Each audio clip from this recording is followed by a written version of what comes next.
everyone, I'm Darlene Hassan. Welcome to Inspire Middle East. In this show, we are digging down into the Middle East and North Africa's agriculture sector, focusing on the triumphs and challenges of the industry. A little bit later on, we'll head to Tunisia to unearth how technology is sowing the seeds of growth and sustainability within the farming community.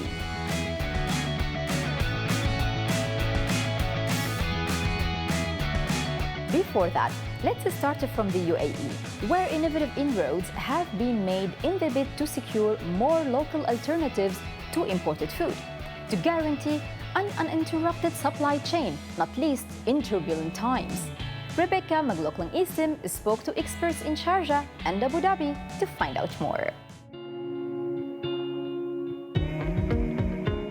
With the UAE almost wholly reliant on food imports, food security is a national priority. The COVID-19 pandemic heightened concerns as supply chains of imports were disrupted. It also prompted renewed debate about how best to boost local agriculture and foster farming innovation. Searing summer temperatures, little rainfall and a landscape dominated by desert has meant that the UAE's agricultural activities have been restricted to small areas. But that may soon change. For Abu Dhabi's Khalifa University is developing artificial soil with a view to it growing plants and vegetation. The soil created resembles the texture, porosity and fertility of soils found in Thailand and Ukraine, and if approved, it could transform the UAE's burgeoning homegrown crop sector. To dig a little deeper into the topic, I caught up with Dr. Saeed Al-Kharaji, a passionate innovator who helped spearhead the soil project in the capital. Professor, the soil that you've created in Abu Dhabi resembles that of soil found in Southeast Asia and parts of Europe, but our climate is so different here. So will farmers need to pay extra attention to tending the land, to using this soil? Does that mean more resources and investment in the long term? The farmers has to be aware that any crop they're trying to grow needs to be dealt with in a specific way to allow them to maximize their yield. For example, if you want to grow a plant that is difficult to grow in UAE, perhaps you need to use a greenhouse along with the soil that we are making. The soil itself is made of actually 80 to 90% of desert sand, and the rest of it is the key component that will allow us to have those customizable features. When it comes to the soil and what crops will be grown in it, in terms of sustainability, what's a priority here in the UAE? Is it cereals? Is it vegetation? Is it livestock? Well, there are many different crops that are challenging to grow in UAE. Talking about crops to sustain human lives, like for example rice, wheat, those crops usually are challenging to grow because of their excessive needs for water.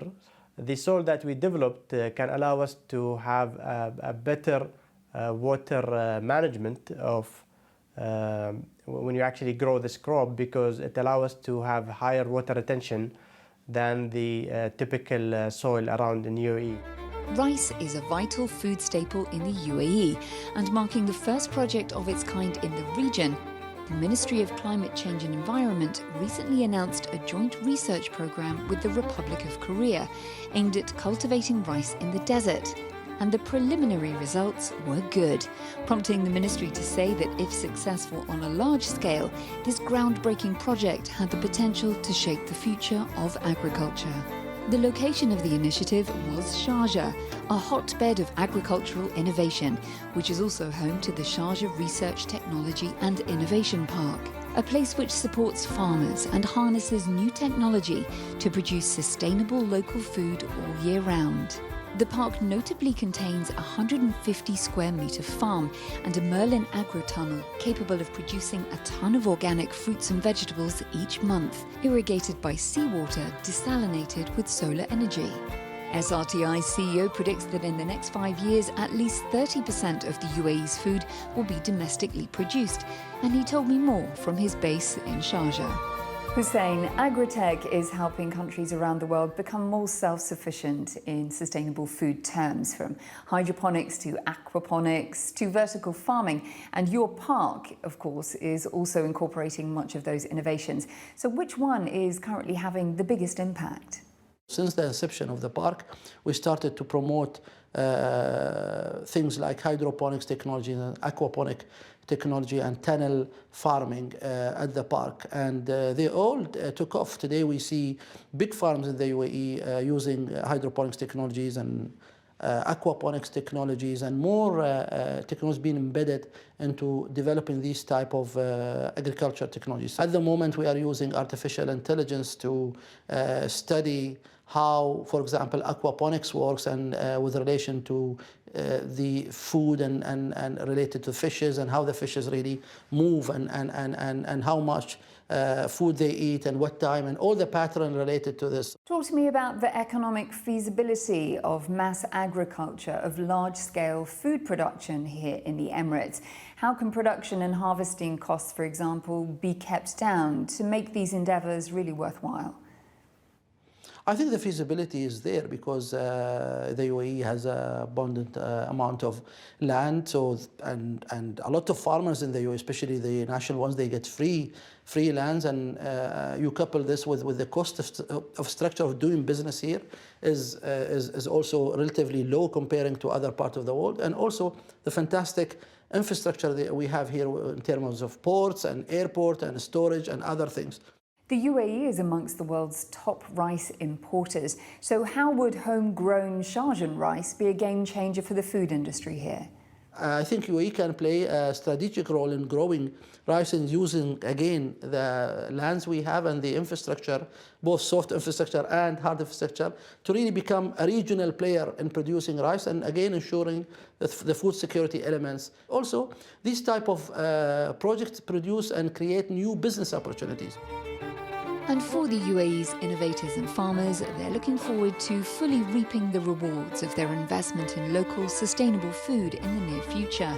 Likewise, the federal government, who are anticipating healthy organic growth in the UAE's wider agricultural sector in the years ahead. We turn our attention now to Tunisia, where startups are harnessing the full power of technology to make the most of Mother Nature. One budding enterprise is creating a buzz in the beekeeping industry. Ines Mithlouthi has the story. Global warming is having a sizable impact on agriculture in some North African countries. In Tunisia, for example, a 2016 report by the Food and Agriculture Organization forecast that drought would drain national water resources by nearly 30% over the next 10 years. The FAO also predicts a significant decline in vegetation, which could potentially endanger the lives of pollinating insects, namely bees. So in an attempt to overcome these challenges, Tunisia is encouraging technological agriculture startups. In 2016, 33-year-old engineer Khaled Bouchousha created an electronic device called the Smart Bee, which monitors and protects bees on a daily basis. Building or creating something for bees, something technical for bees, came to me in 2011. Okay, my father is a beekeeper, and we've lost a lot of bees in that winter. So it was due to the high level of humidity. So I thought, what about building like an air conditioning system for the beehive? Tunisia is estimated to have more than 12,000 beekeepers, according to the National Agency for the Promotion of Agricultural Investments in 2019. And Khaled targeted 80% of them, who have at least 50 hives each.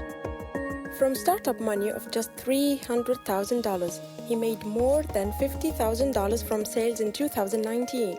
His invention has created a buzz amongst buyers. The honey production is much better than before. It's much more organized. I had no idea how much honey the bees could produce, but with this device, it's simpler for me. Just like bees are vital to plants, so is water. In 2018, a World Bank report stated that in North Africa, more than half of all water consumption exceeded what was naturally available. Nowadays, water in Tunisia presents a problem for us farmers. The scarcity of water is growing, and the quality and quantity of water is decreasing. 40-year-old software engineer Yasser Bououd found a way to slash farming water consumption with software linked to electronic sensors planted in the ground and connected to water pumps. And for ease of use, farmers can remotely access the technology via their phones. It took Yasser 4 years and $150,000 to build his business, which now serves 100 farms.